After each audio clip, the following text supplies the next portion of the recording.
so close.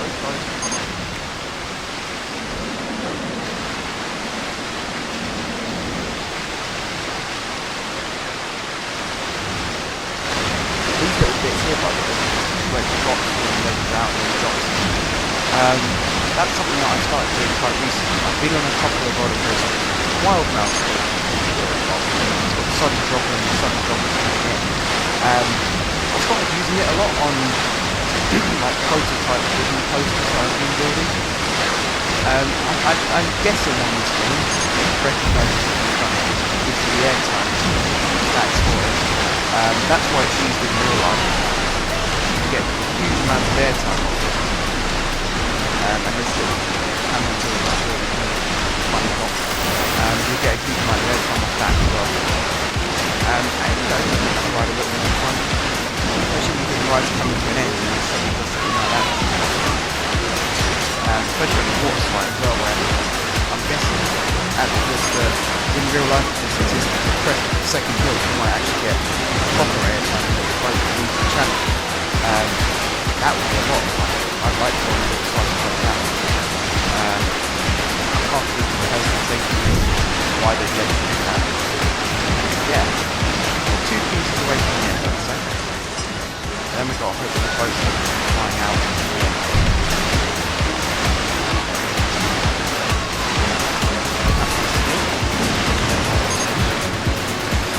Okay, this one actually looks from a rider's point of view. The other task, of course, after this is the main one.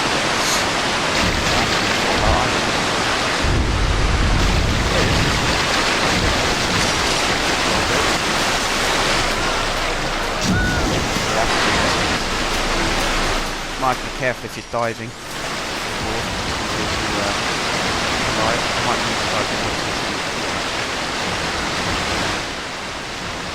Yeah, that looks good to me. What should we call it? Let's give it a nice name.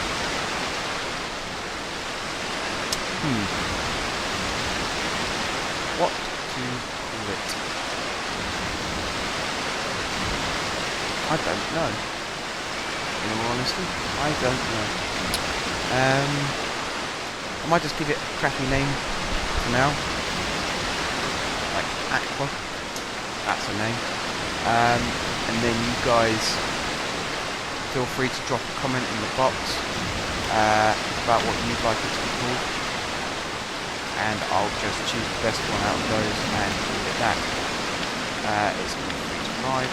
Boat colours, black. I'm quite happy with the track colour. That looks like quite an attractive colour. From a distance it looks quite, looks quite appealing to the eye. One more thing before I open it. I'm going to close this ride. And then all these people are going to sadly walk back down the stairs. I am going to improve the queuing system for these 2 rides.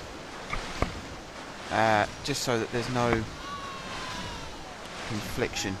Because I imagine that they'll be queuing along these stairs and then suddenly one of them will go this way and one of them will go that way. And then one of these rides will be running empty whilst the other one's waiting for people. And I don't really know how the queuing system works on spiral stairs, but what I'm going to do instead is bring in spiral stairs again, obviously, because they do look quite good and they're a nifty way of getting from one floor to another. So that's level. We go 1, 2, 3, 4 below. And I'm going to have separate queues branching off.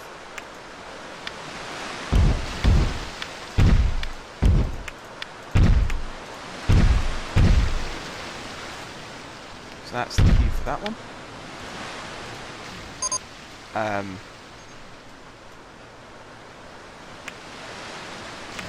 I'm not going to be able to make this symmetrical. This might not work out as good as I thought it would.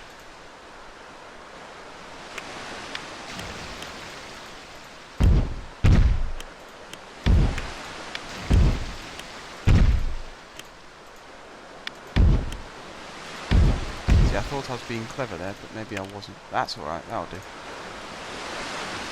So yeah, now I can reopen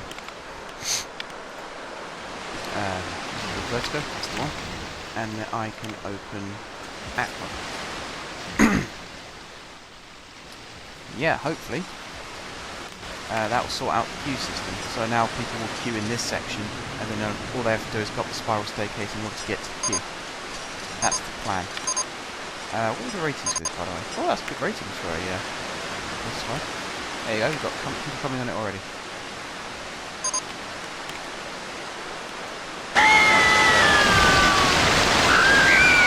See how they like to ride? Definitely full of speed at the start, slow down a bit towards the end, and that's kind of fun. Fair distance there. If you actually look in relation to where the slide ends, here, and they landed over here somewhere, gives you a fair idea of how much oomph you get off this slide. Just quick check, yep. Vertigo seems to be working properly as well, so that's all good. Very pleased, and there's a steady flow of people now heading into that section, which is good. So that was a quick 101 of how to build a water slide there, by the looks of it. A successful one too. I might redecorate this hole in the ground a little later on, but for now I want to focus on this. Now, do I reveal what I've decided to call it now, or do I wait until I've built a bit more of the ride?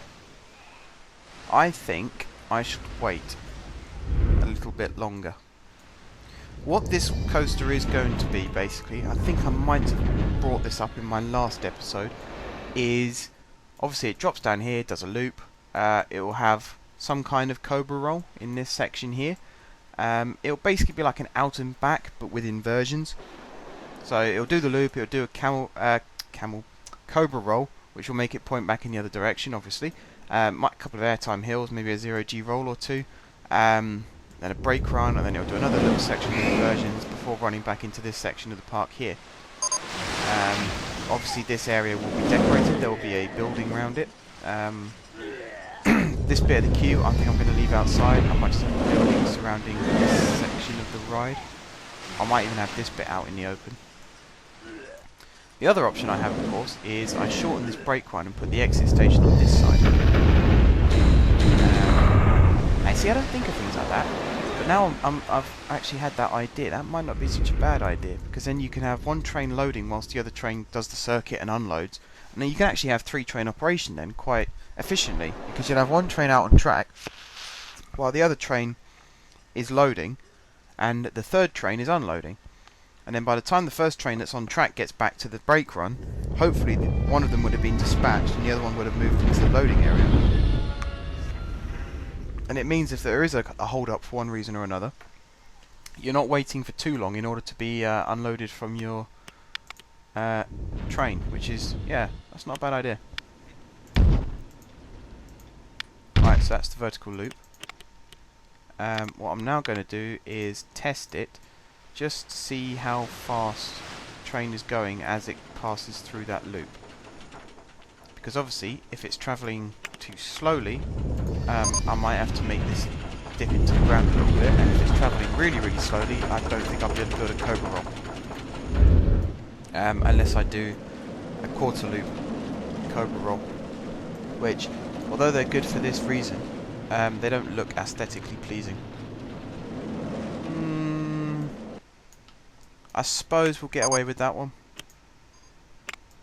I think they're pretty expensive to build, actually, these quarter loop ones as well. They're not the cheapest of things, that's for sure. Again, obviously once this coaster's completed, yeah, and Cameo comes and rides it, that'll be the end of this scenario.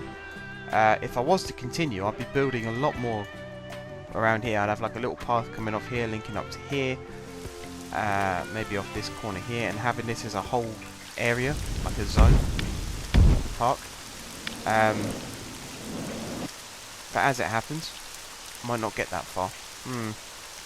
See, that's 129, that's 122. Yeah, that should work. Got to be careful now, because obviously it's only just made it over the first inversion, which is not too encouraging. I want this to work. I want this ride to work and be really, really good and really, because roller coaster building is what I do.